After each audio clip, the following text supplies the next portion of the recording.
Pasukan Hamas dipaksa untuk mencari dan mengembalikan semua daripada tawanan yang hilang, tawanan yang sudah meninggal, yang menghilang belum dapat jenazahnya.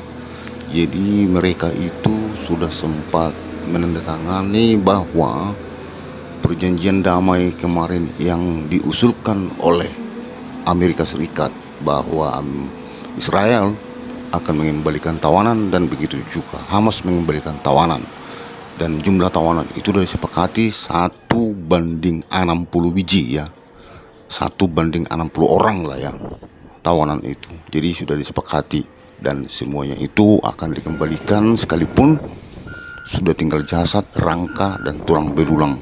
Akan tetapi setelah itu akan diotopsi benar atau tidak itu warga negara Israel, kan begitu.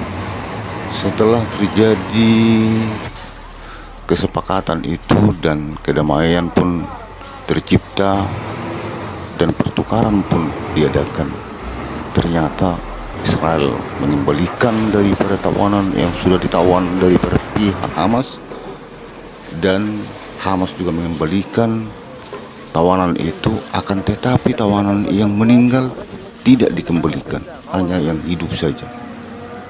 Ternyata ada yang dikembalikan, tetapi bukan itu, bukan warga negara Israel yang dikembalikan oleh Hamas itu. Jadi sekarang posisi Hamas terjepit dan dia hampir frustasi mereka itu karena sudah terjadi kesalahan di sini. Artinya dia hanya berani menandatangani perjanjian itu, akan tetapi dia tidak bisa memberikan implikasinya. Dari beberapa negara pun sudah ikut turut di sini mengambil daripada aktivitas mereka supaya mereka menemukan daripada jasad-jasad tawanan tersebut. Akan tetapi sampai hari ini, sampai dari terowongan-terowongan Hamas pun digali, sampai kedapatan terowongan Hamas di bawah itu terowongan tempat penyimpanan jasad dan jenazah ataupun tempat penyimpanan tawanan semenjak mereka masih hidup. Ternyata di sini tempatnya yang sedang digali. Jadi bantuan-bantuan dari luar, termasuk dari alat-alat berat dari negara Turki pun diturunkan untuk menggali di mana sebenarnya jasad itu, karena Israel mengancam jika itu tidak dikembalikan berarti mencederai ataupun melanggar daripada aturan perjanjian damai. Begitu mereka akan tidak main-main dan mereka akan memberikan balasan dan akan memberikan penghancuran dan mereka menguasai semua daripada titik-titik kekuasaan Hamas. Jadi jangan main-main, kata Perdana Menteri Israel. Jika Anda tidak bisa ataupun tidak sanggup ataupun tidak mau memulangkan daripada jasad yang kalian tahan, sekalipun itu jasad sudah menjadi tengkorak contohnya, Anda akan siap-siap dan kami akan melakukan gempuran jauh lebih dahsyat daripada yang mereka lihat selama ini. Itulah ancaman daripada Perdana Menteri Israel Benjamin Netanyahu.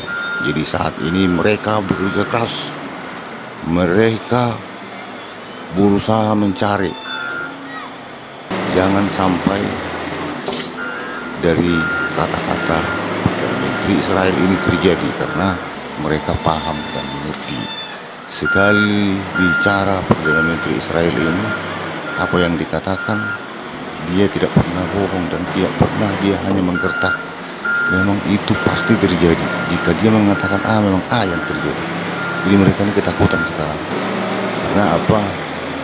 Karena beberapa hari ini ataupun katakanlah udah 1-2 minggu ini terjadi kesepakatan damai itu, sudah antusias dunia pun sudah merasa bahwa perdamaian ini kemungkinan akan berlanjut begitu ya. Jangan sampai ada lagi hal-hal yang lain yang membuat daripada perdamaian ini ditercerai.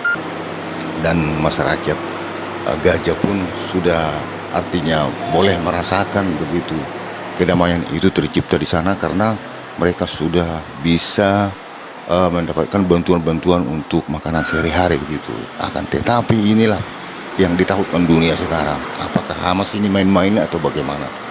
Jika Hamas ini tidak bisa mengembalikan itu, berarti Hamas tidak mau Gaza itu damai. Itulah apanya. Kalau seandainya mereka mau damai, cepat-cepat kembalikanlah itu, daripada tawanan-tawanan sekalipun itu sudah menjadi mayat begitu. Tetapi mereka tidak sanggup mengembalikan karena mereka kemarin sudah menandatangani perjanjian itu, menyanggupi semua persyaratan itu. Ternyata sekarang tidak mau mengembalikan ataupun tidak sanggup ataupun tidak mampu mengembalikan. Ini yang ditakutkan dunia sekarang. Maka di sini terjadi gejolak lagi bahwa Hamaslah yang membuat masalah ini kembali bertikai dan membuat keonaran ini. Kira-kira begitu, teman-teman.